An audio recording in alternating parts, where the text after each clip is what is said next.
Olá pessoal, estamos começando aqui mais um CastLac, a parte 2 de um CastLac, do nosso último CastLac. E como sempre ao meu lado, Camila. E aí, Camila? E aí, Sr. Wilson, boa noite, gente, boa noite ao Jaime também. Estou muito feliz em fazer essa parte 2. Uma informação importante, viu, Wilson? Esse podcast, o anúncio dele, foi o anúncio que teve mais engajamento no nosso perfil. Então, muita gente curtiu, muita gente compartilhou. Foi um podcast, assim, um dos que teve o maior sucesso. Não é à toa que a gente está aqui agora, né? Sabemos recrutar convidados, né, Camila? É isso, a gente sabe escolher.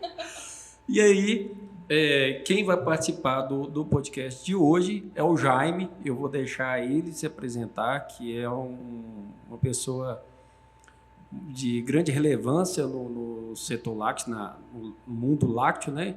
E mais uma vez ele vai trazer um conteúdo grandioso aqui para a gente tem muita coisa para aprender com ele. Jaime, se apresenta aí para quem está nos escutando, por favor.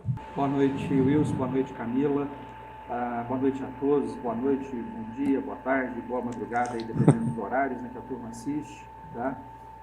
Para mim, mais uma vez, é uma satisfação muito grande, um honra muito grande poder participar, poder contribuir, mesmo que seja um pouquinho, né? Dentro daquela filosofia do beija-flor que está pegando fogo na floresta, né? A Cadillac parece uma floresta em chamas, né? E eu sou apenas um pequeno beija-flor que está ali coletando um pouquinho de água num córregozinho, levando, tentando apagar uma fagulhazinha de fogo. É só isso, tá? O que a gente tem é só boa vontade. Boa vontade, de fato, é grande, né?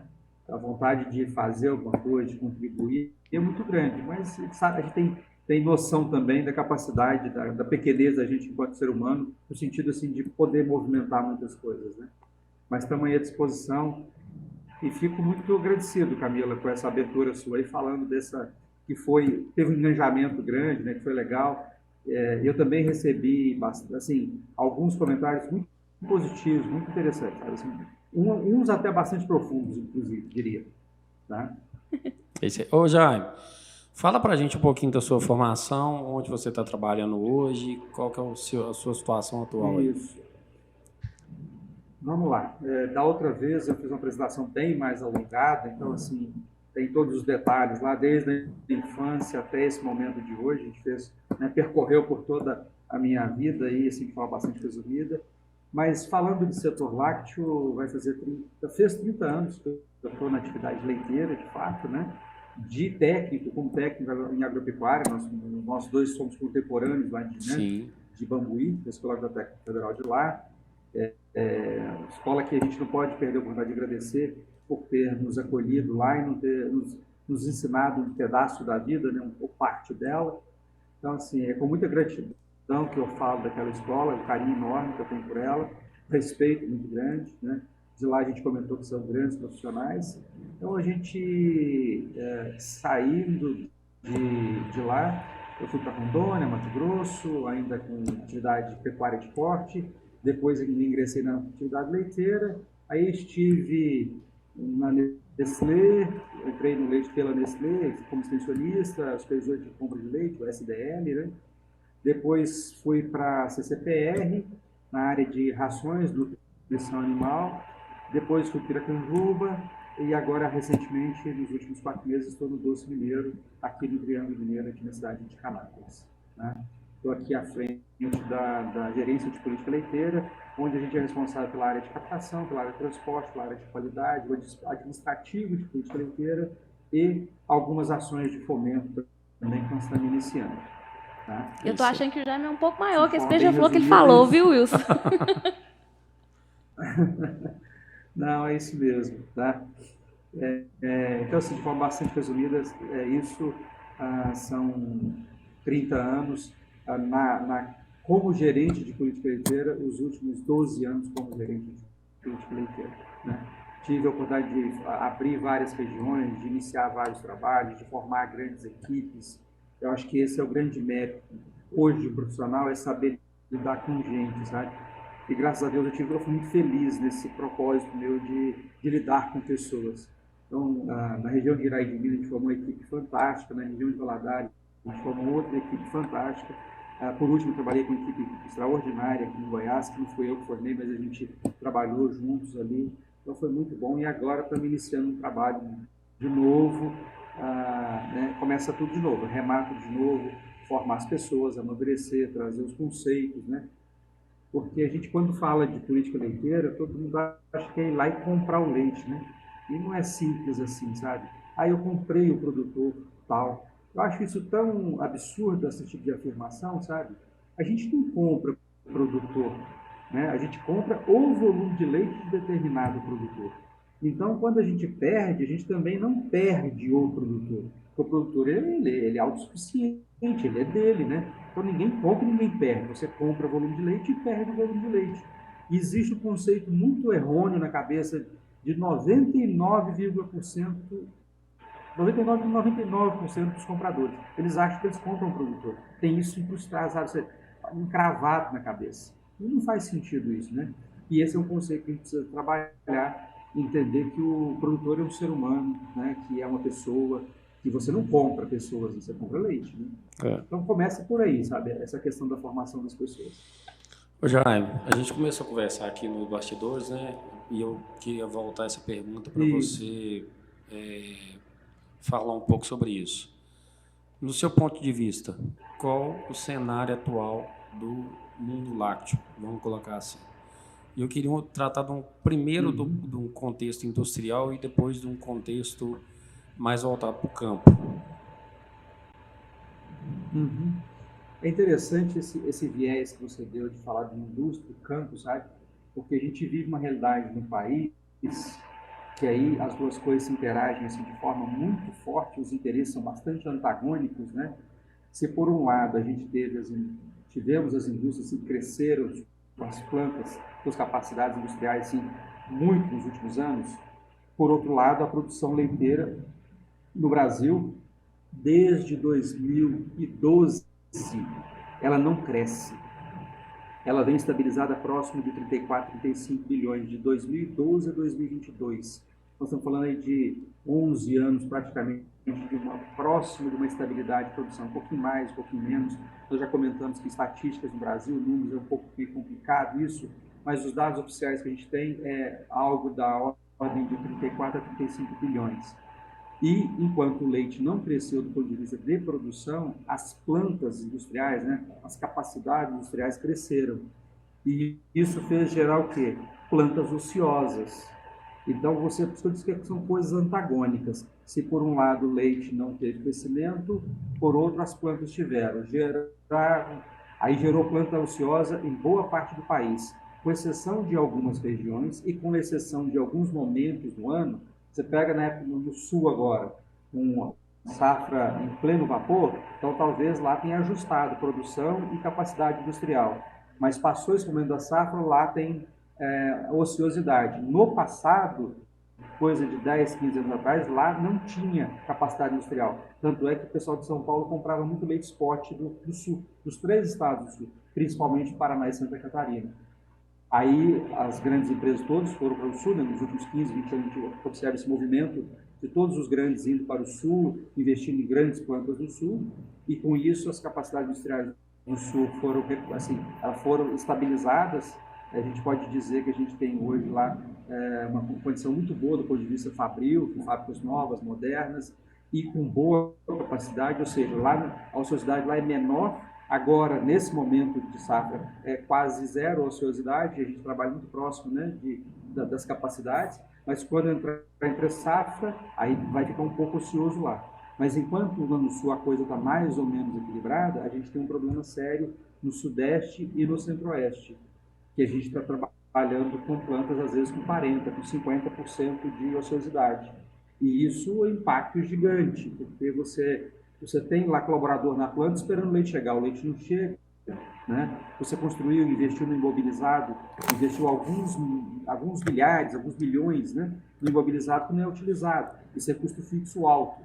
Então você vê muita justificativa de uma ação no campo que o mercado não comporta, mas eu vou fazer porque eu preciso diluir meu custo fixo.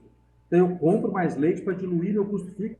Uma pessoa assim que eu tive muitos anos muito próximo dela, E assim, a gente tinha duas visões completamente diferentes de mercado, de produtor, de indústria, mas as visões eram complementares e o barato dessa pessoa é que ele é muito cético, sabe? Em 2020 eu falei com ele, ó, se as coisas caminharem da forma como estão, nós vamos ter uma falta de leite gigante. Ainda em 2020, 21, 22, 23 vai faltar leite no país e vai ser muito, né? Ele falou, não, não preocupa com isso não é assim não vai faltar. Eu falei, vai faltar. Aí um dia, depois de fazer um monte de conta e mostrar para ele que iria faltar leite, aí ele pegou e falou comigo, não preocupa não, se faltar a gente importa. Então assim, agora eu vejo que na época eu não concordei com ele, mas agora eu vejo que nós dois estávamos corretos, né? Corretos do ponto de vista de dizer que realmente faltou e vai, né? E assim, bacia leiteira não recupera assim, ó, no estalar de dedos. Sim. Existe um tempo de maturação da bacia leiteira para se recuperar, né? Você desmantela uma bacia leiteira muito fácil. Você imagina aquele produtor que vendeu rebanho, vendeu tudo, ordenha tudo, você desmobilizou tudo. Agora, para ele voltar para a atividade, comprar rebanho, ordenha, máquina, não sei o quê, isso não é assim, isso não é no estalar de dedos, sabe? Então, aquele que desmobilizou, para ele voltar é muito difícil. Por isso a gente vive esse momento agora. E, assim, olha, a gente tem esse descompasso, então, de produção e capacidade. E a questão da importação, que acabou se tornando uma verdade, a gente nunca importou tanto leite quanto nesse último semestre. Já começou Batemos recorde, as né? importações do último semestre de 2022. E nesse primeiro semestre agora batemos recordes assim, históricos, né? A cada mês batendo recorde de importação. E tem gente que aplaude isso, sabe?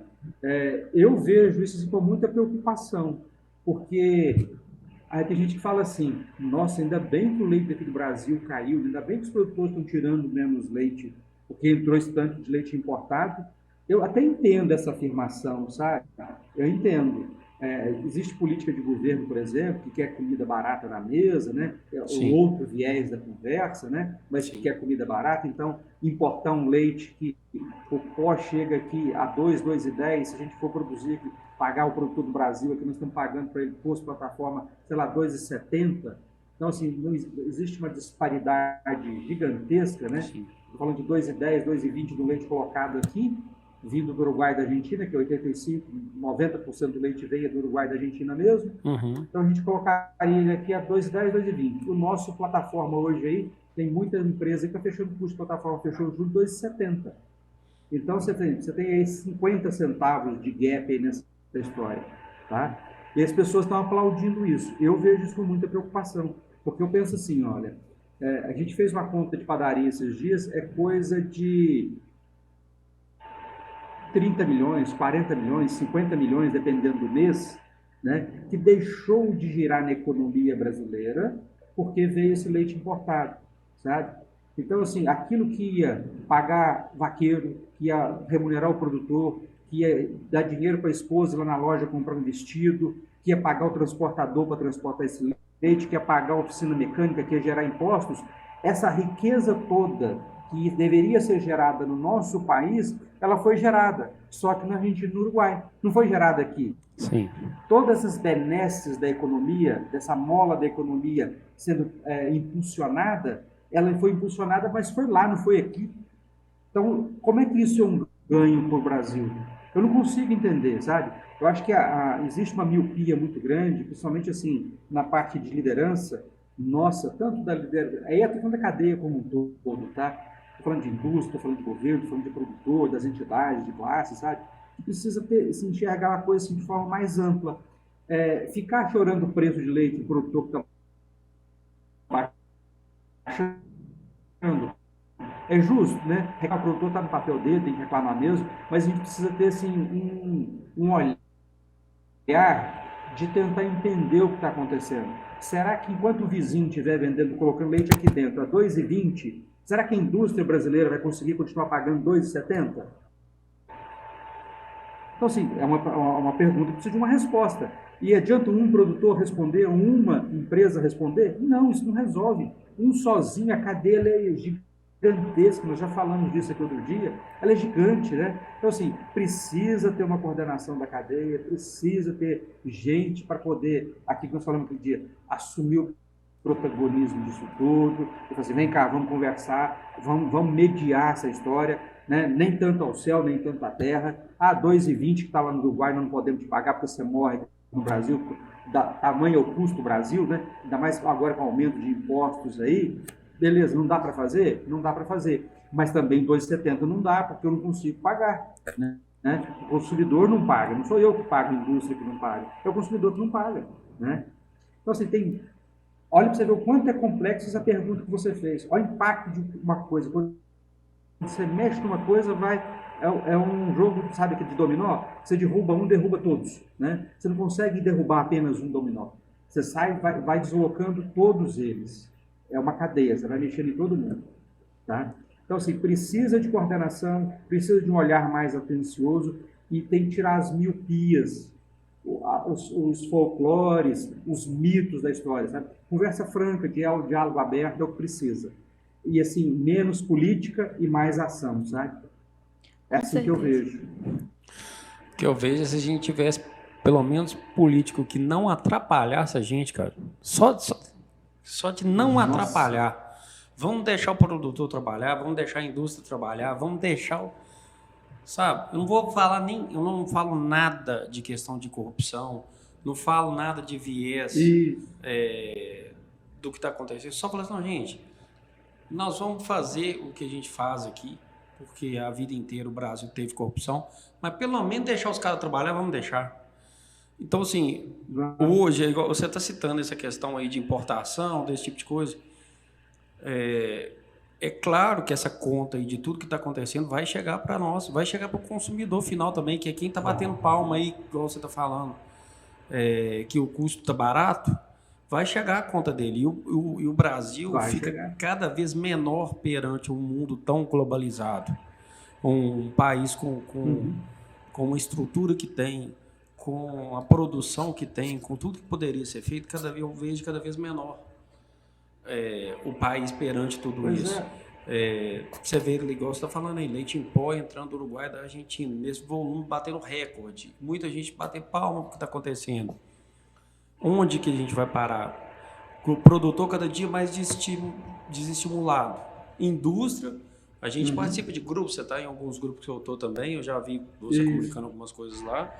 E assim, você vê que cada dia o proprietário da indústria ele está um pouco mais pessimista, com medo de investir, e isso vai impactar tudo. Mas aí, eu queria que você falasse um pouco agora sobre o campo. O campo em si, qual que é o futuro, no seu ponto de vista, o que você enxerga para o futuro do campo, do Brasil? Olha, também pergunta longa. Complexa, né, Jaime? Demais, sabe? De novo, o campo ele não se resolve sozinho. Nós falamos um pouco disso aqui. O campo no Brasil, eu vejo assim, a gente perdeu... eu vou falar isso, as pessoas, alguns não vão me entender, mas tudo bem, não tenho a pretensão que todos me entendam, sabe? Sim. Eu vou lembrar aqui, professor Nuno Benedetti, da UFO de Uberlândia. Um dia lá em Santa Juliana, na palestra à noite, esse cara disse uma coisa que, assim, você vê aquela coisa e fala assim, esse cara tá louco, né? Mas pensa numa loucura legal, né?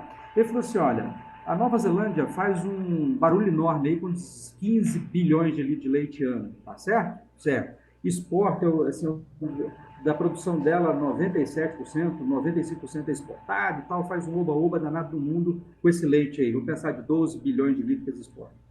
Não, ótimo, Nova Zelândia. E aqui no Brasil, como é que é a história? Nós somos importadores e tal. A média da vaquinha brasileira, quando ele falou isso, a média da vaquinha brasileira era a vaquinha de 1,5 litro por dia, 2 litros por dia. Vamos pensar que a nossa vaca já melhorou de lá para cá nos últimos 20 anos aí, e essa vaca agora está de 5 litros, correto?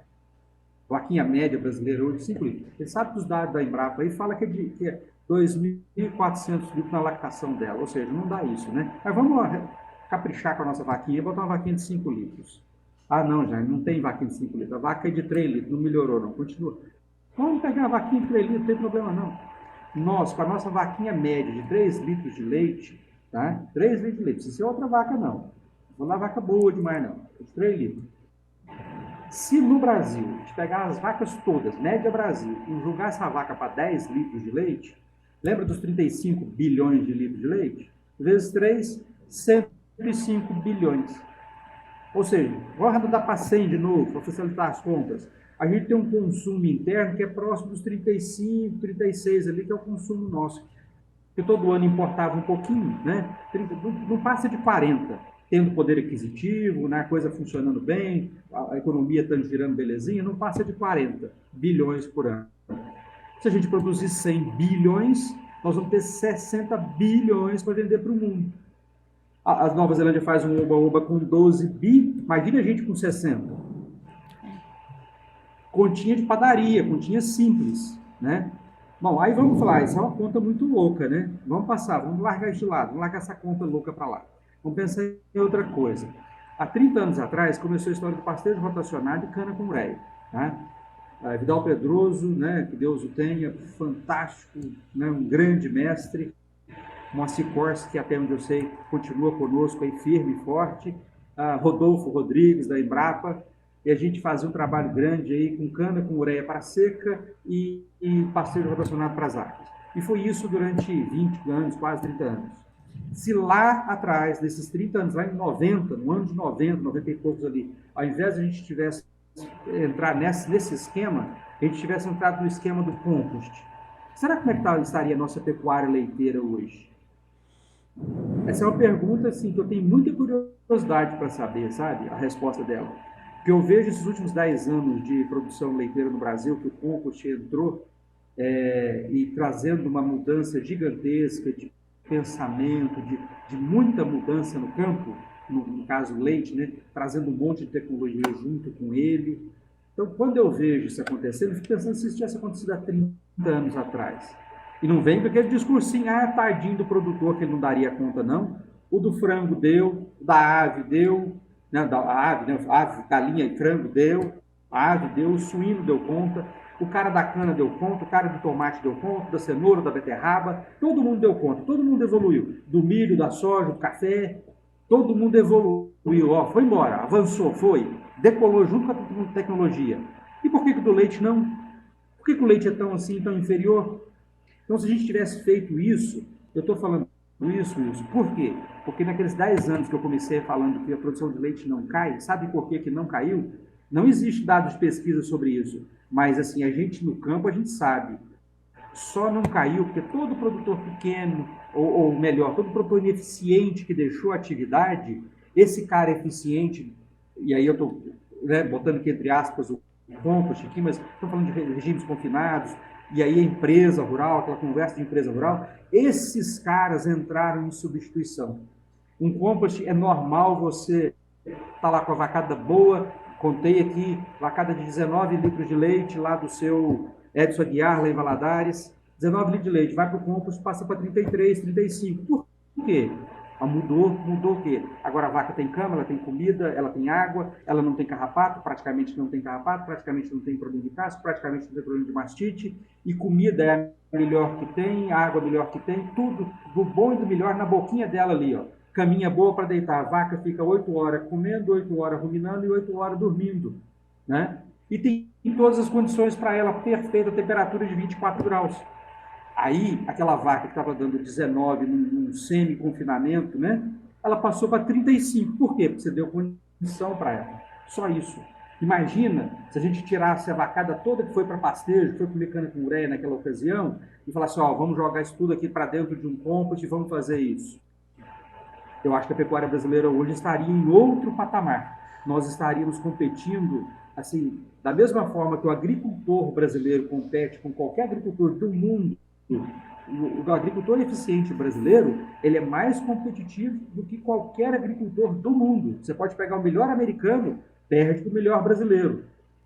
Perde na soja, no milho, e vai perdendo. Perde na ave, perde no suíno, perde no tomate, perde na cana, perde na fruta, no pomar, nos citros, né?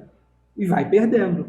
Você pode pegar qualquer um do mundo, perde por eficiente brasileiro. Por que só o leite precisou dessa pecha de coitadinho dele?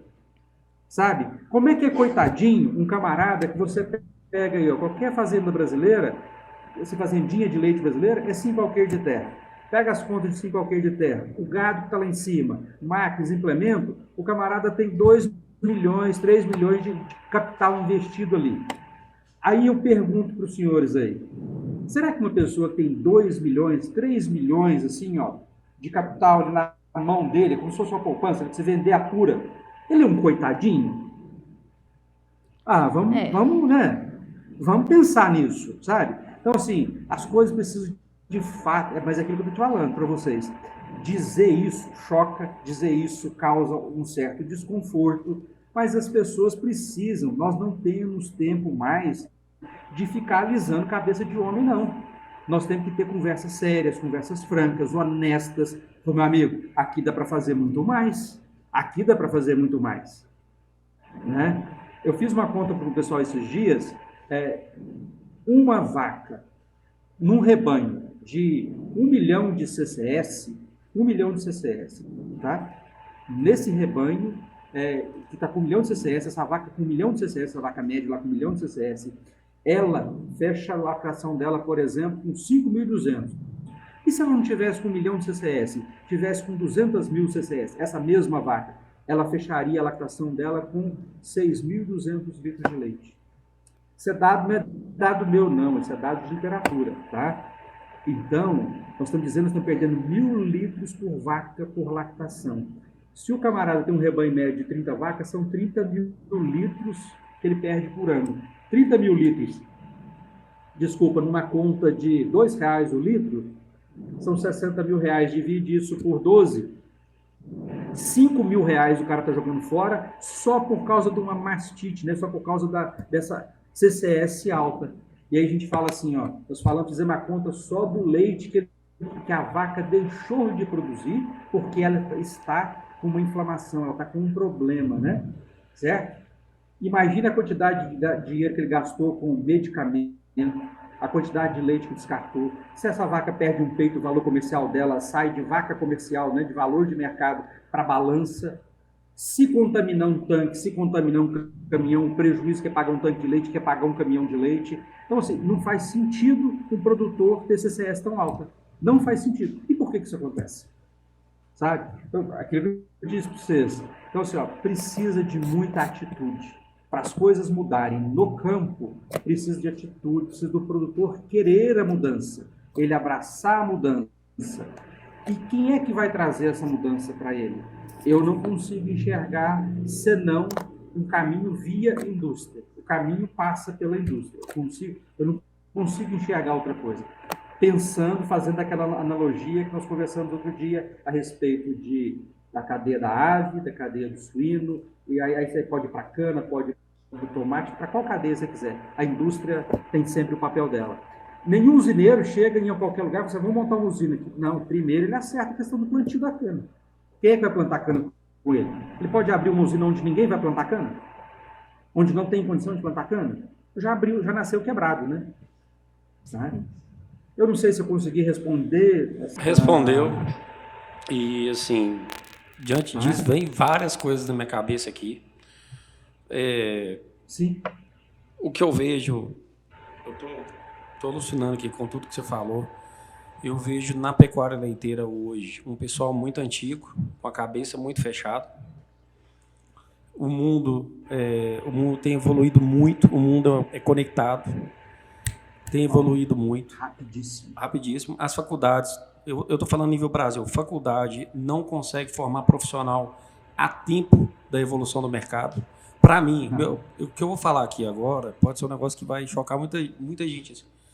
Para mim, faculdade do Brasil, ela está na década de 90. Você já sai de lá atrasado, né? Você já sai de lá totalmente atrasado. Porque com o mundo, com a conectividade, vamos colocar assim, do mundo, a coisa está muito acelerada. E aí você vai pegar produtor rural, cai muito do que você está falando, você vai pegar produtor rural, ele está na década de 80. É claro que tem um grande número de produtor que já foi para o composto, já tá indo para a tecnologia. Esses dias eu visitei uma fazenda Bom Despacho.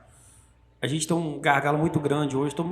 Eu converso com várias pessoas de indústria e vários produtores. Todo mundo fala a mesma coisa. Qual que é o problema?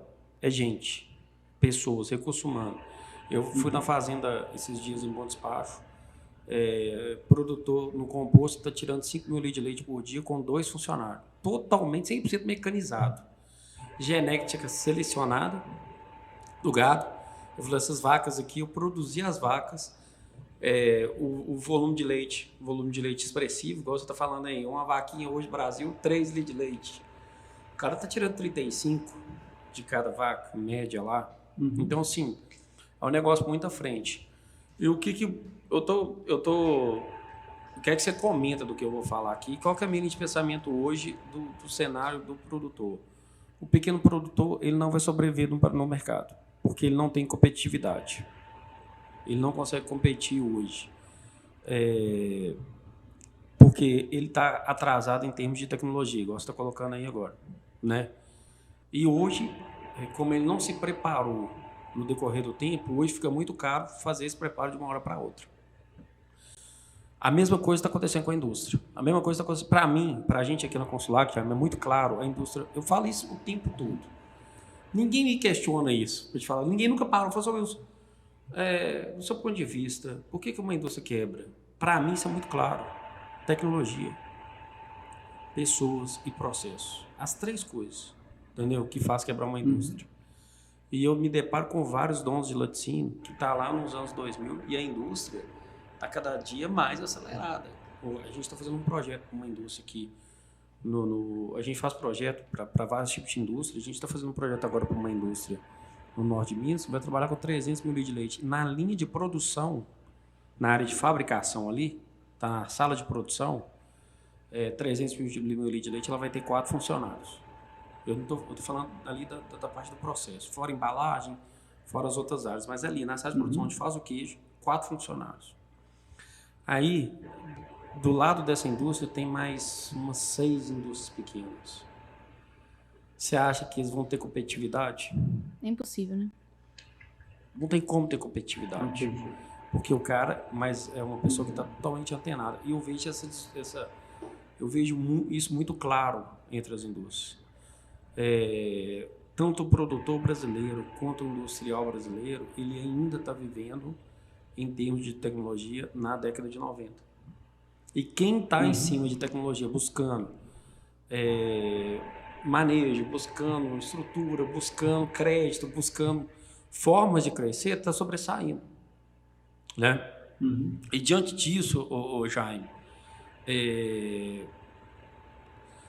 vem uma pergunta assim... Deixa eu só fazer 2 comentários antes de você perguntar. Eu queria fazer 2 comentários. Primeiro, sobre essa discrepância que o Jaime falou, de outros setores para o setor de leite. Eu tive na Fispal esse mês e esse ano, né, foi para um lado de tecnocarne. É assustador como o setor de carne está anos-luz em questão de tecnologia e de inovação do que o setor de leite. E quando você falou isso, eu lembrei exatamente de eu andando nos corredores da Fispal e pensando, meu Deus do céu, a gente está muito atrasado, o setor de leite está muito atrasado. E o segundo ponto é essa questão dos produtores rurais. Eu estava até comentando com o Wilson essas últimas semanas, eu nunca atendi tantos produtores rurais querendo sair do setor de produção para montar um laticínio. Nunca. Jaime, antes, nos últimos anos, eu conversava com um produtor desse por mês. Hoje eu converso com 3 por semana. Esse ano, a média de produtores que estão buscando a gente para sair de produtor e abrir um laticínio, por diversas questões, mas a que eu mais escuto, o laticínio não me valoriza. É a que eu mais escuto. Não, eu mesmo quero mexer com o meu leite porque o laticínio não me valoriza, não quero mexer com o laticínio mais. E eu fico pensando, meu Deus do céu, vai sair de uma dor de cabeça para entrar em outra desse tamanho. Bom, Wilson, pegando o seu comentário, o comentário da Camila, então vamos lá. Tem até que tanta coisa boa que não pode perder, sabe? Assim, tem que linkar as 2 coisas aí. Olha, o produtor, pegando esse caso da Camila para a gente entrar no caso da indústria. O produtor já está com dificuldade de cuidar do negócio dele, que tem 40, 50 anos que ele está lá. E ele quer se meter numa coisa que ele desconhece totalmente. sabe? E aquele negócio que ele acha que ele é doutor, que ele não aceita sequer uma sugestão, né? Que ele está lá daquele jeito que ele é um doutor naquele assunto e não aceita a sugestão. O técnico vai lá, insiste, não muda. E ele, mesmo assim, em 50 anos, muita experiência, aprendeu com o avô, com o pai, com não sei mais quem, e está lá, ruim das pernas. Eu vou ter que sair porque vou ter que arranjar um jeito de vender meu leite mais caro. Ele acha que tudo vai resolver, o problema dele é preço. E preço está longe de resolver o problema de alguém. O que resolve o problema é margem. Você tem que assegurar uma margem, não é preço. Preço não quer dizer nada. Você precisa de margem, né? Então esse cara vai se aventurar no laticínio, ou seja, já nasceu quebrado, tá? E indo agora para o lado do que o Wilson falou, do industrial, da mesma forma que o produtor ainda está lá, né, na década de 90, talvez até na década de 80 ainda, e a universidade na década de 90, a indústria na década de 2000, todo mundo assim, uns 20 anos atrasado, outros 30, outros 40 anos de atraso na história, né? Isso quando a gente fala da cadeia láctea, tá? A gente tem uma história seguinte, esse industrial, e quando a gente pensa assim, você fala assim, não, vou falar com um cara que é o bambambam do negócio, né? Um cara que está grande indústria e tal. A gente escuta cada coisa, você fala assim, pô, por que a pessoa não escuta isso? Sabe assim? Recentemente eu participei de uma conversa com grandes industriais, sabe? E a gente falava assim, ó, a questão dos sólidos, a importância de sólidos. O que representa? Dependendo do tamanho da indústria, do volume diário que ela capta de leite, a gente pode, assim, ó, num ano, com uma continha de proteína e gordura, de CBT um pouquinho mais baixo, CCS, esses 4 itens, de trabalhar direitinho numa indústria, porque isso vai trazer ganho para o produtor. Gordura vai ganhar um prêmio maior, proteína, CCS mais baixa ganha mais, então o produtor ganha a parte dele, está garantido, está assegurado. Agora a indústria, nós fizemos conta assim, ó, é coisa de dar 1 milhão, 2 milhões de reais por ano, se trabalhar direitinho sólidos. Sabe assim, não é muita coisa, muita perfeição, não. Um pouquinho que você dá uma regulada, uma calibrada no ponteiro, te dá 1 milhão a mais por ano. E às vezes é aquele 1 milhão que está te fazendo quebrar. E o cara não preocupa com isso, sabe? Então, assim, são pequenos detalhes que fazem uma diferença gigantesca. E eles, se querem, têm tempo para te ouvir. Porque, olha, infelizmente, e assim, eu até entendo, porque o cara fala assim, puxa vida, eu construí um patrimônio, eu tenho uma indústria aqui que vale 200 milhões de reais, que vale 1 bilhão de reais. Por que esse cara, que o Wilson, que é consulate lá, que eu não sei nem quanto que vale, vai chegar para me ensinar as coisas? Que pretensão que esse cara tem? Que pretensão que esse Jaime tem, que nem é nada, é só um assalariado, aí trabalha de empregado para os outros. Que pretensão que esse cara tem, que nunca fez nada para ele, nunca construiu nada para ele, quer me ensinar as coisas? Meu amigo, você não perde nada por ouvir. Sim. Escuta. Escuta aquele cidadão que foi ali com a maior boa vontade para te ajudar. Escuta. Se servir, ótimo, põe para dentro. Se não serviu, descarta. Tem 2 buracos, não é de graça, não. Um entra e outro sai. Sabe? Mas assim, falta uma boa vontade nas pessoas de ouvir, que é impressionante, sabe? Isso eu acho que é o grande atraso, sabe? Eu me colocar num pedestal, eu sou o rei desse negócio aqui, e aí não preciso ouvir mais ninguém, eu já sei tudo. É o que acontece com o cara da indústria, é o que acontece com o produtor. Técnico fica 5 anos na faculdade, embora a faculdade seja defasada, nós sabemos disso, né? Mas ele ainda sai no nível, os bons saem um pouco melhor que os produtores que a gente tem, né? Os bons vão para indústrias boas, para empresas boas, são treinados e fazem coisas boas, mas o produtor não quer ouvir. Ele simplesmente não escuta. Então, o que nós precisamos fazer? Tanto da parte da indústria quanto da parte do produtor. Estar disposto a conversar, estar disposto a ouvir. A hora que nós, técnicos das diversas áreas, né, são multidisciplinares, levar as ideias, levar as sugestões, vamos ouvir. Tem coisa que eu vou acatar, faz sentido para mim, tem coisa que eu não vou acatar, que não faz sentido. Mas eu preciso ouvir, seja a coisa mais tola do mundo. Vamos ouvir, né? Acho que essa é a grande receita, ouvir. Você está falando aí dessa questão de sólido, eu acho que você foi até muito na frente. Eu vou voltar um pouco atrás aqui. Você está falando de sólido, tá? Porque eu acho que isso aí tá muito... Tá muito na frente. Hoje, cara, tem indústria de laticínios que não olha para o insumo que está usando. Ela compra o insumo pelo mais barato. E ainda repica Essa ele, né? realidade eu Não, aí se for conheço, pro lado do fermento, igual, assim, né, a fundo, né? se for pro lado do fermento, igual o Camilo tá falando, ele acha uma grande vantagem repicar o fermento. Ele acha uma grande vantagem comprar um insumo mais barato. Ele acha uma grande vantagem comprar o equipamento mais barato e fazer vantagem. E, na verdade, a quantidade de dinheiro, é por isso que é incompetitivo. A quantidade de dinheiro que está deixando na mesa é estrondosa. A gente visita laticínios de qualquer tipo, né? Você está falando aí de soja, tem laticínio ainda que tem problema de acidez de leite, né? Aí cai naquela questão, Sim. mas se eu não comprar, meu vizinho compra, mas ele vai pagar essa conta no futuro, porque ele vai ter um produto de péssima qualidade. Então, assim,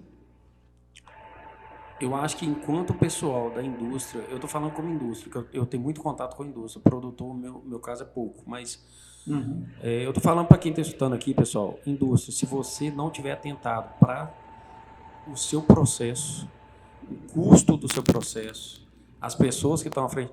Jaime, nós estamos falando aqui de faculdade, de treinamento. Teve uma menina que entrou, a gente tem uma parte aqui de treinamento online, né? Vou até pedir o pessoal do marketing aqui para deixar um link aqui do lado aqui, quem quiser visitar a nossa página de treinamento online para dar uma olhada. A gente tem vários treinamentos gravados pelo Éder, que é nosso expert aqui, é quem domina a área de indústria. Só para você ter uma ideia, teve a gente estava fazendo uma live e tal, e anunciando um treinamento de queijo mussarela, que é o queijo mais produzido no Brasil. E tinha uma funcionária de uma indústria que estava nessa live e falou assim, não, tô doido para fazer esse curso. Eu vou entrar em contato com vocês que eu quero fazer. E aí ela entrou em contato aqui na empresa. Uma funcionária. Todo mundo reclama de pessoas. Todo mundo reclama de pessoas. Eu não tenho pessoas e tal, não sei o que, papapá. A funcionária entrou em contato aqui, então, queria o orçamento do treinamento, me passa o valor aí que eu vou tentar ver se eu consigo fazer. E aí passou para o proprietário da indústria, o proprietário da indústria falou que se ela quisesse, ela que comprasse com o dinheiro dela. Aí eu te passo. Para onde vai essa indústria? Para mim é muito claro. Eu não tive notícia dela depois. Claro. Mas para mim, se o proprietário, a Camila está aqui do meu lado, a Camila, na hora que ela fala em fazer o treinamento, pode ir, pode fazer. Importante fazer treinamento. Por quê? Porque você vai aprender lá, você vai trazer aqui para dentro da empresa, vai fazer a empresa desenvolver. Né? Se uma pessoa de dentro da indústria está querendo trazer novas tecnologias, porque no treinamento você vai aprender novas tecnologias, você vai, é o que você falou, você vai escutar. Você vai deparar com o Jaime que vai trazer todo um processo de 30 anos, e eu tenho 5 anos de indústria. O que o Jaime pode trazer para mim? O Jaime pode trazer muita coisa. Tem muita coisa que ele viveu lá seus 30 anos, que se eu implementar aqui, eu vou mudar o patamar dessa indústria. E isso que a gente traz. Sim. E o proprietário da indústria não quis fazer um investimento. Esse investimento ele poderia tirar ele em um dia de produção no mínimo 10 vezes do valor investido. Então aí, eu estou falando de indústria, que são pessoas, vamos colocar assim, que são mais bem instruídas. Imagina no campo. Jaime, aí diante disso, entendemos essa parte que você falou sobre o envolvimento da indústria com o campo. O cara que está escutando a gente aqui agora, do seu ponto de vista, qual que é o start da indústria? Não, eu quero fazer. Eu quero incentivar o produtor. Eu quero fazer o produtor desenvolver. Qual que seria esse start? Por onde que ele vai começar? Vamos lá. Você comentou mais cedo, agora há pouco, a respeito, você até me questionou se você achava que o produtor pequeno, né, vai sair e tal, vai deixar atividade, né? Eu não vou fazer a questão de nomear tamanho. Vamos falar de eficiências e não eficiente, tá? E aí, eficiência... Eu conheço produtor, por exemplo, assim, de 500 litros por dia, que é ele e a esposa, são altamente eficientes. Sim. Naquele esquema, naquele modelo de mão de obra familiar, e nesse caso, é um casal jovem ainda, não tendo os primeiros filhos, ou seja, se a coisa continuar, depois eles conseguirem fazer um sucessor, ótimo, vai funcionar. Pela eficiência que eles têm dentro da capacidade deles, aqui dentro do negócio deles. Tá? Independente do tamanho, é importante que todos entendam que a atividade leiteira é uma empresa. Encare ela como empresa e trate como uma empresa. Empresa que tem custo, que tem receita, e que uma coisa tem que pagar a outra, tem que sobrar a minha margem, que é o que importa. Tá? É a margem. Ótimo. colocado esse ponto, assim, só para deixar claro que, assim, como aconteceu no mundo inteiro, aqui também vai sair muita produtividade, isso é fato, isso, né? Não é uma coisa que a gente quer que aconteça, mas vai acontecer, é inevitável, tá? E, com certeza, quem vai ficar na atividade são os mais eficientes, eu não tenho dúvida disso. Vai ter produtor grande e eficiente que vai sair da atividade, vai ter produtor pequeno eficiente que vai manter na atividade. Uma indústria, por exemplo, eu conheço bem menos de indústria do que vocês, mas aquela indústria que é administrada como empresa, mesmo tendo um volume pequeno de leite, mas que trabalha com um nicho de mercado, que atende uma região, determinada região, que tem um poder aquisitivo bom, essa indústria, se ela trabalha com produto de qualidade, preza por qualidade, tipo assim, se o negócio dela for qualidade, eu posso apostar para você que ela vai ter o mercado cativo dela ali, que a pessoa não deixa de comprar aquele determinado produto que é tão gostoso, é tão bom, é tão saboroso, que às vezes é tipo assim, sabe, aquela coisa que a minha mãe fazia, minha avó fazia, lembra essas coisas, sabe?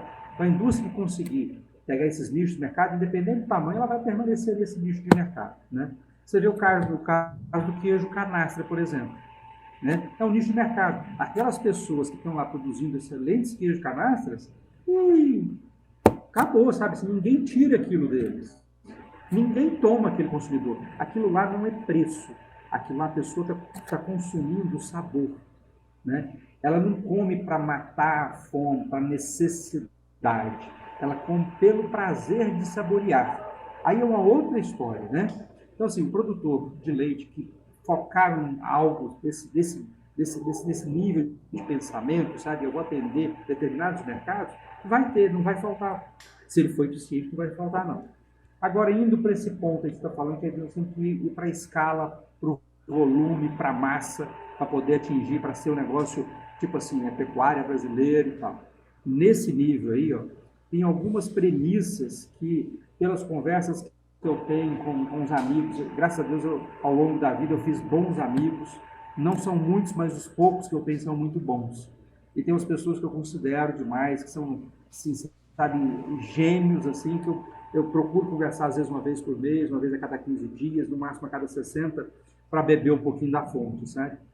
E dessas conversas todas, que a gente gosta, a gente é meio inquieto, gosta de ficar, né, futricando nas coisas, uma delas fala muito da questão de pessoas, que estamos falando, né? A vida inteira dele ele foi focado em formar pessoas. O lema da empresa dele como é que é?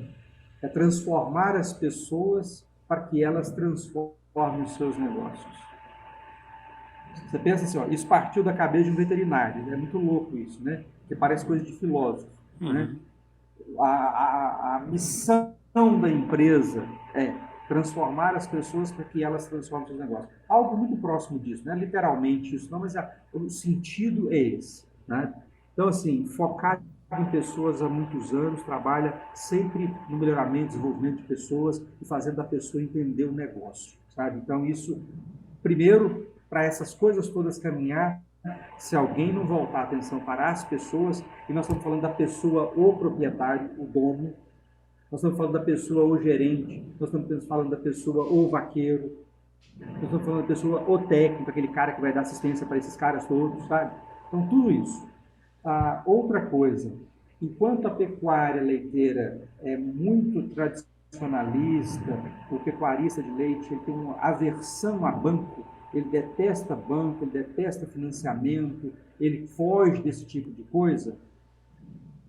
O da agricultura, das outras áreas, é aquela coisa, sabe? Se mete, se joga para dentro do banco e vamos dever, e vamos... Porque ele faz o dinheiro trabalhar para ele, o cara da agricultura. Ele toca um negócio, às vezes ele está devendo lá, às vezes metade daquilo que ele está plantando, às vezes 70% daquilo que ele está plantando. E com um risco muito maior, né, Jaime? Risco altíssimo, né? É São Pedro, né? Está exposto ao céu, né? Então, se chover demais é problema, se fizer frio demais é problema, se chover de menos é problema. Então, tem um monte, ventou demais, derruba tudo, é problema. Então, assim, tudo isso exposto e o cara se mete, ele se joga para dentro do negócio, corre risco, é audacioso, sabe assim, e vai atrás. Esse é o perfil do cara da agricultura. Pode observar para você ver. Às vezes estão devendo 70%, 80% daquilo que eles têm ali de patrimônio, de coisas, para tocar o negócio, mas faz o capital trabalhar por eles. O produtor de leite é avesso a esse sistema, né? Avesso, tem medo, né? Nós, mineiros, nós podemos falar isso, que a mineirinha que fica medindo a água, o fubá, e se eu posso, se eu não posso, e com isso as oportunidades vão passando, o tempo passa, a tecnologia chega e engole todo mundo e pronto, está feita a coisa, né? Então, assim, ó, as pessoas têm que estar preparadas para assumir boas dívidas, para assumir dívidas que são pagáveis, tá? Bons financiamentos, com juros que se pagam, investir na coisa certa, investir de forma certa, mas enquanto o pecuarista brasileiro de leite, produtor de leite, não perdeu medo de dinheiro e for atrás disso para fazer o dinheiro trabalhar para ele, muito difícil a gente reverter esse quadro, tá? E a outra, então assim, ó, tudo tem que querer, né? A pessoa tem que querer ser formada como pessoa, ela tem que tomar atitude de procurar o banco, ela tem que tomar atitude de se formar, de se preparar para poder administrar, fazer gestão dessa empresa. E a indústria, ela entra como aquele protagonista, aquela pessoa, aquele mestre ali que dá o norte. Recentemente, a gente viveu um dilema assim. Numa determinada região do país, de agricultura muito forte, os caras entenderam uma coisa. Naqueles momentos de milho de 14 conto, 15 conto a saca, lá da safrinha, sabe? De anos atrás, os caras entenderam. Por que eu estou vendendo milho se eu posso vender proteína nobre? O que eu estou dizendo com isso? A gente tem uma empresa lá em Pires do Rio, que um dia os caras falaram assim, nós vamos plantar soja. Aí plantaram soja. Vender grão de soja está legal, mas eu posso ganhar um pouquinho mais, né? Vou montar uma esmagadora para poder produzir óleo. Aí eu vendo farelo e vendo o óleo, né? Vou ganhar mais, certo? Pau na máquina. E fizeram isso. Aí agora já não vendia o grão da soja, vendia óleo e farelo. Aí falou assim, gente, espera aí, estou vendendo esse farelo, mas quem compra farelo meu? É o cara do suíno, o cara da ave, né? O que eu posso fazer aqui? Em vez de eu vender farelo, eu vou vender ave. Aí trabalharam, foram atrás de comprar frigorífico de ave e integradora de ave e tal, e são gigantes lá em Goiás hoje. Por quê? Né? Crescimento vertical na cadeia. Começou vendendo grão, passou para o óleo farelo, do óleo farelo vendendo... Ao invés de eu vender grão de soja para o chinês, eu vou vender o franguinho de 1 quilo para o chinês, 1,2 kg para o chinês. E aí estão vendendo agora para o chinês, exporta pra caramba para a China, o quê? O franguinho. Não exporta mais o grão, ou seja, ele agregou valor, e nesse processo de agregar valor, pensa quantos mil empregos ele não gerou, quanto ele fez a desenvolver a indústria, que de repente vira um frigorífico, que de repente está exportando para o mundo. Pensa que loucura que é. Então, são coisas assim que eu acredito que tem que acontecer no leite, sabe? Parecido com isso, sabe? A gente tem um laticínio aqui na região de Coromandel, que eu imagino que hoje metade do leite do laticínio, um pouco mais da metade, já é da própria fazenda. Já é uma experiência parecida com isso, sabe? Então, assim, na pior das hipóteses, se o cara paga o leite dele mal, né, barato, ele está ganhando lá na indústria. Se ele paga o leite dele lá como produtor bem, está pagando caro, ele deixou de ganhar na indústria, mas vai ganhar lá como produtor. Numa das duas pontas ele ganha. Entende? Então, é aquela velha história. A indústria vai ter que assumir esse papel de protagonista e algo parecido com a integração. Mas veja bem, nós temos que considerar que a avicultura, a suinocultura é ciclo curto. A bovinocultura de leite é ciclo longo. Considerando tudo isso, guardando as devidas proporções, mas é algo que se assemelha a uma integração. A indústria falar com o camarada assim, ó, fulano, eu quero você aqui comigo. Ao invés de eu produzir leite a 500 km da minha planta, eu vou selecionar um grupo de 50 produtores, 100 produtores aqui ao redor da minha planta, num raio de 30 km, e vamos investir nesses caras aqui, investimento focado para que me abasteça a minha planta. Por que a 30 km de raio? Frete barato.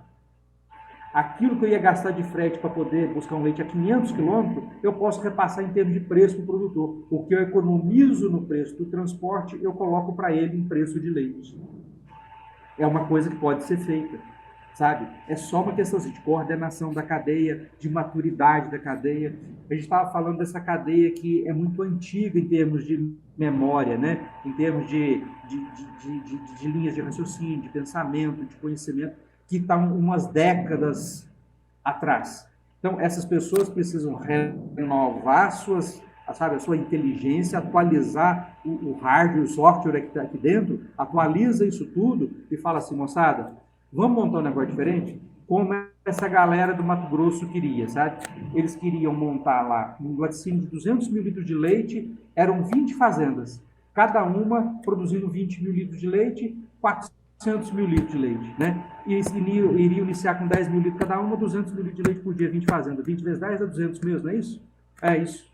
Então, assim, fazenda que iria começar um laticínio com 200 mil, com capacidade para 400 muito rapidamente, dependendo do desenvolvimento. Mas aí fica aquela coisa da desconfiança, da falta de maturidade.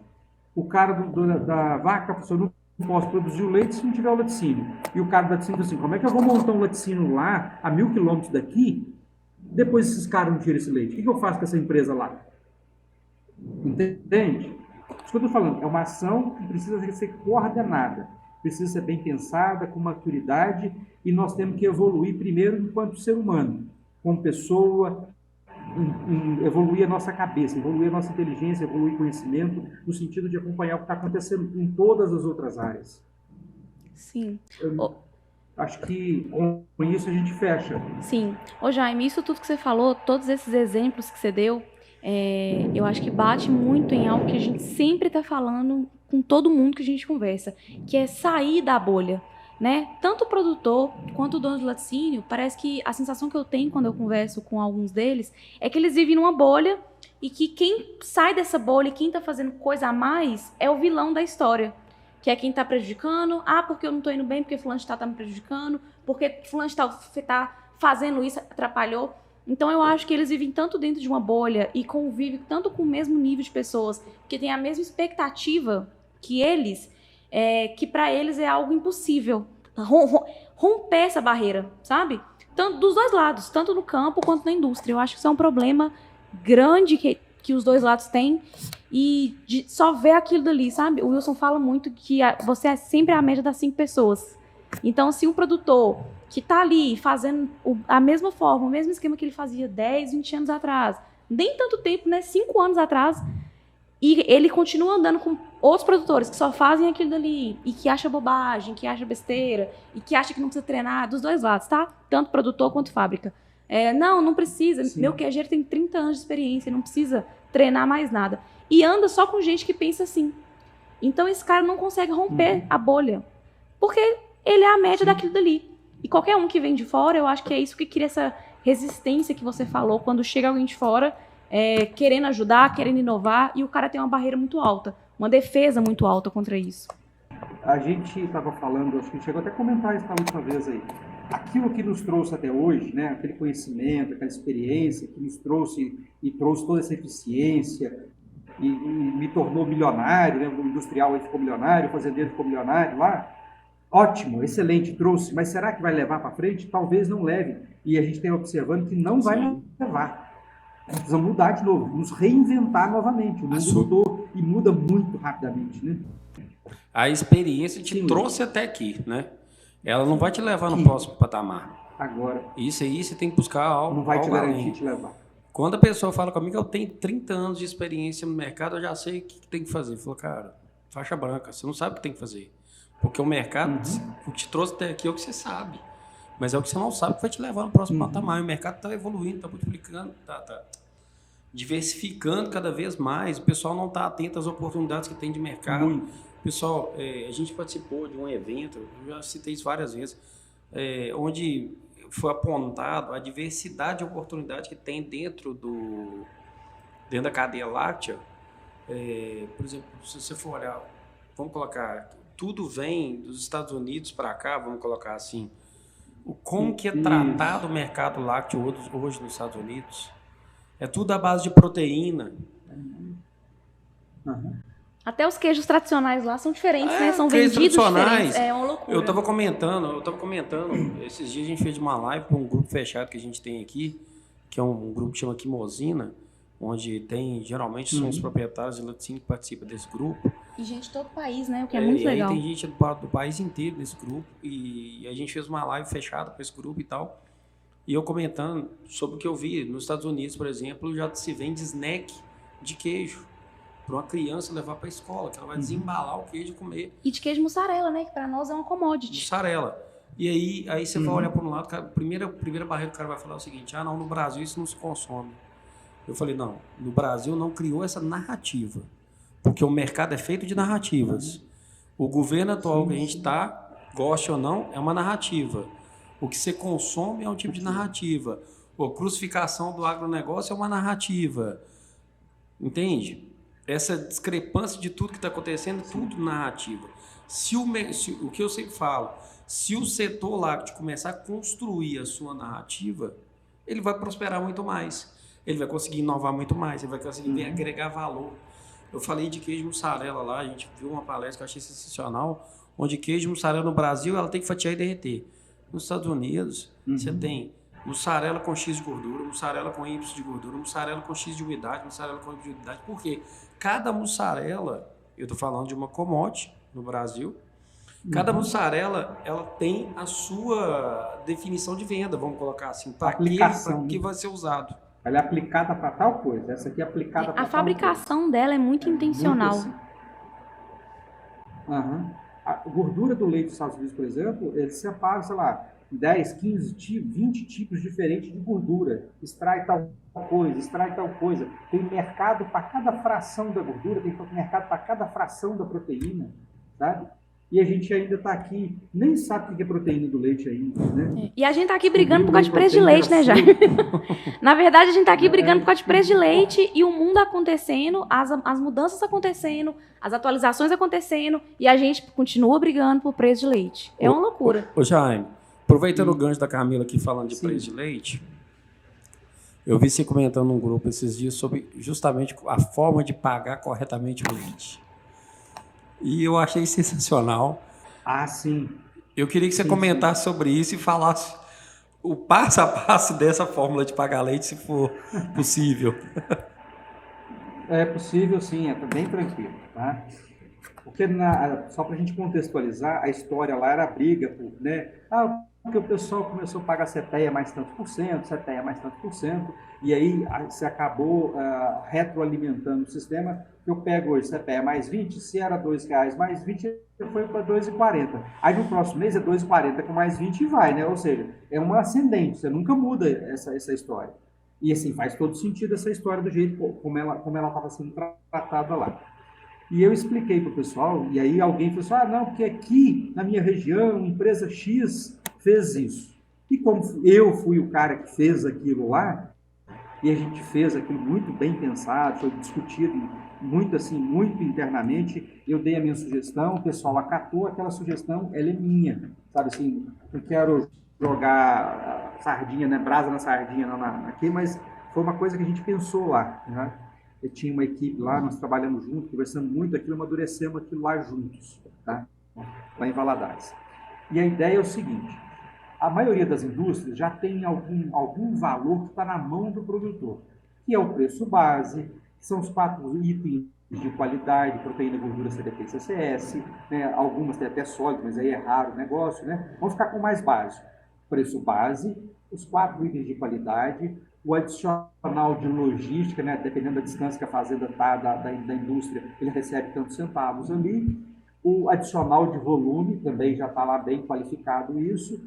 E isso tudo somado dentro de um produtor médio, né? Um produtor médio de tamanho, médio de qualidade e tal, vamos admitir que esse cara recebe R$1. R$1. Somando tudo está R$1, tá? E nós temos que pagar para ele, o mercado para esse produtor, vamos pensar no produtor de 1.000 litros de leite, tá? Ele precisa, vamos imaginar que o mercado dele seja de R$2,50. Se aquilo que está na mão dele, considerando o volume, ele está ganhando a metade do volume, porque a empresa bonifica até 2.000 litros, ele está com 1.000. Na qualidade, ele está com qualidade mediana, ele está ganhando. Então, assim, ainda existe um espaço para aquele produtor crescer, dependendo dele, que se ele aumentar o volume, ele tem ganho, se ele melhorar a qualidade, ele tem ganho. Isso é dele, está na mão dele. Mas aquela situação dele é aquela de R$ 1, ele está conseguindo hoje R$ 1. E o mercado hoje está pagando para esse cara, no mercado geral, toda a concorrência paga em média para um produtor de 1.000 litros R$ 2,50. Ou seja, falta R$ 1,50 para chegar, né? Eu tenho um que o produtor fez. Ele fez com a logística, fez com o preço base, fez com a qualidade, fez com tudo ali, certo? Falta R$ 1,50. Aquele R$ 1,50, ele vai entrar com um indexador. E esse indexador, eu prefiro trabalhar com Seleite. No caso de Minas, com Seleite Minas. Mas se nesse momento você for trabalhar com CPEA, a opção for CPEA, tudo bem, porque CPEA agora não vai retroalimentar mais, tá? Então, para complementar, sair de R$ 1 para R$ 2,50, nós vamos usar tantos por cento do CPEA. Se a gente pegar, por exemplo, só para facilitar aqui, ó, faz de conta que o CPEA é 3. Quer dizer que R$ 1,50 é 50% do CPEA, correto? Então, significa que se aquele produtor ele conseguiu R$ 1 por litro, que é mérito dele. E a indústria vai dar R$ 1,50 para ele, que é 50% do CPEA. Então, ó, fulano, o seu é o que você conseguir mais 50% do CPEA. Pré-estabelece isso e a vida dos dois segue. Por quê? A hora que chegar ao final do mês, aquele produtor não depende do humor do comprador. Se o comprador estiver mais satisfeitinho, paga mais ou paga menos. Não, já está pré-estabelecido que é 50% do CPEA. Mas veja bem, esse 50% aqui é complementando aquilo que o produtor conquistou. E aí, porque se não for assim, não tem mérito. Tem gente que está pagando o preço de mercado, quer dizer, o CPEA mais 20%, e não leva em consideração a qualidade, não leva em consideração o volume, não leva em consideração nada. Isso é horrível. Ah, mas e se eu levo? Ainda assim, honestamente, é horrível. Eu acho mais justa, mais sensata essa maneira de negociar. O bom mesmo é o livre e velho comércio, né? Que o mercado é soberano, você vai lá no tete-a-tete, você negocia. Ótimo. Acho que esse é tipo assim, milenarmente assim que as coisas acontecem. Quanto custa, quanto você paga, aquela troca, né? Ah, não. Esse mesmo amigo meu que disse que a gente ia importar muito leite, um dia ele falou isso comigo, a gente discutindo esse assunto. Ele falou comigo assim, Jaime, isso para mim é coisa de gente preguiçosa. O produtor que define adotar um indexador é que ele não tem coragem de negociar, ele não tem energia para negociar. E a indústria também que faz isso é porque não tem energia, não tem comprador de leite competente. Por isso que ela adota essas posturas, sabe? Eu entendo o que ele colocou, entendo, respeito, mas honestamente, se a gente tivesse... Porque o que isso dá para o produtor? Isso dá uma coisa chamada previsibilidade. É muito para nós, por exemplo, que somos assalariados. Eu já sei o que eu vou ganhar. Todo mês de salário, pelo menos assim, aquele mínimo eu já sei. Então, eu adequo meu orçamento àquele ganho meu, certo? E isso é feito de forma que eu vou me adequando. Se eu tiver um aumento de salário, eu acabo aumentando meu orçamento, acabo gastando um pouquinho mais e uma coisa vai se adequando. Ótimo. Agora, para o produtor de leite, que eles reclamam, e assim, com uma certa razão, não é total, mas é certa, essa falta de previsibilidade deixa o negócio muito instável. Aí ele investe muito, compra muita ração, o preço do leite cai. E aí, como é que ele faz para pagar a ração? E é lógico que a gente tem que avaliar a atividade não na fotografia, no hoje. A gente avalia a atividade leiteira no filme, né? No ano. Então, por isso que previsibilidade, eu não concordo muito com o produtor brigar por previsibilidade, por causa disso. A atividade leiteira não pode ser avaliada no mês. Ela tem que ser avaliada no mínimo em 12 meses. Considerando 12 meses, média de 12 meses, então essa teoria de previsibilidade ela meio que cai por terra, tá? Mas do ponto de vista de fluxo de caixa da fazenda, essa previsibilidade é importante, porque mais ou menos o produtor sabe o que ele vai receber, as oscilações elas ficam menores. A indústria de lácteos e o produtor, eles são tão assim, malucos, que eles brigam, e na média ano, sai assim, olha, pode observar, o produtor da empresa A, B, C, D, E, F, G, H, Olha que você pega a média ano de preço do mesmo produtor, do mesmo patamar de produção, com o mesmo perfil de qualidade, os preços são muito parecidos. Embora não tenha cartel, porque não tem nada combinado, senão não tinha as diferenças, mas na média ano fica muito próximo. Teve mês que uma empresa pagou mais, teve outro mês que outra empresa pagou mais, e isso é normal, porque o mercado, uma hora é o HT que está um pouquinho melhor no mercado, outra hora é o queijo, outra hora é o pó. Então, os preços das indústrias oscilam mesmo. Está normal isso. Tem que oscilar. Se não oscilar, você estava estranho, né? É uma empresa pagar diferente da outra, tá normal. Agora, o que importa é a média ano. Na média ano deu mais ou menos próximo? Deu. Então tá ótimo. E essa questão da previsibilidade. Por isso que eu gosto daquele sistema de negociação, sabe? Eu acho que ele funciona muito, mas falta maturidade, tanto para a indústria quanto para o produtor. Você lembra que eu comentei lá, ao final de 1 ano e meio, quando o mercado ficou ruim, né? Eu lembro direitinho, foi a greve dos caminhoneiros. Nos primeiros momentos de greve do caminhoneiro, o negócio despencou. Não, a greve agora bagunçou. Aí, com a falta de alimento que o caminhoneiro não produziu, o leite deu aquele boom.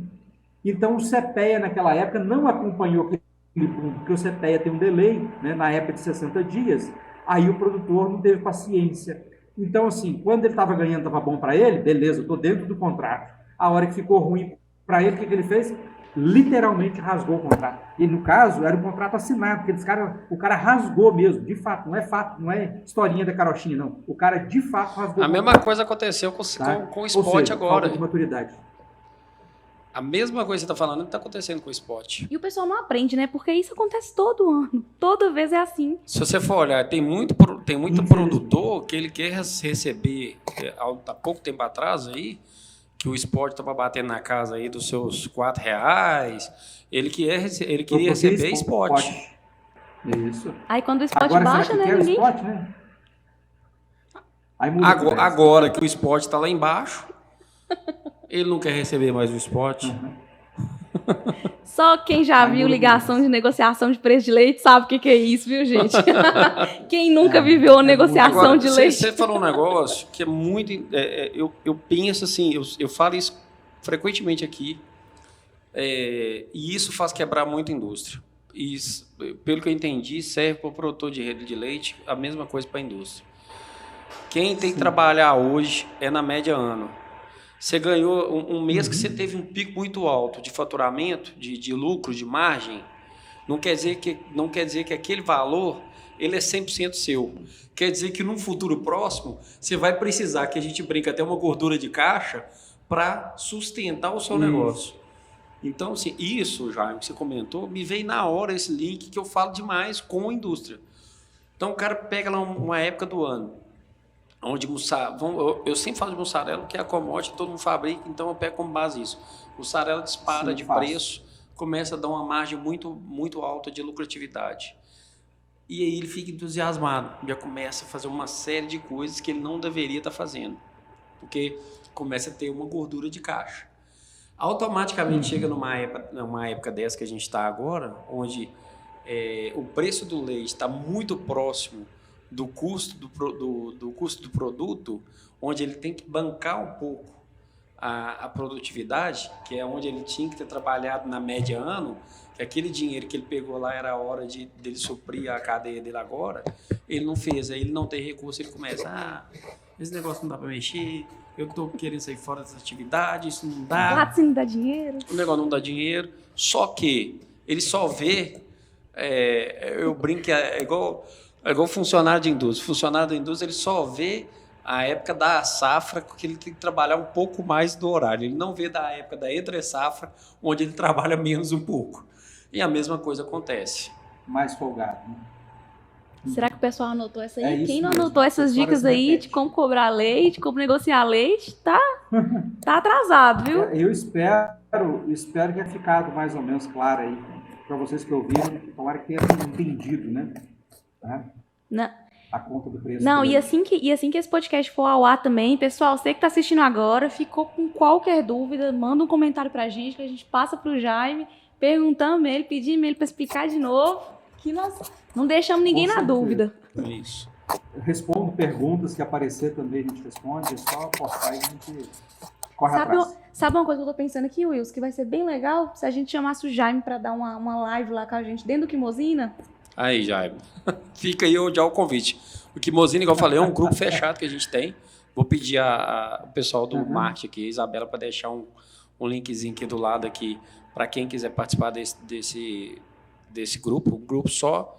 É bem focado, bem né? focado no setor lácteo. Você não pode colocar nada, nada ou nenhum tipo de outro assunto, né? E é justamente para uma troca de ideia entre os participantes. Aí o Éder, que é o nosso expert, ele está lá tirando muita dúvida e tal, justamente para contribuir, tornar a cadeia leiteira um pouco mais simples de lidar.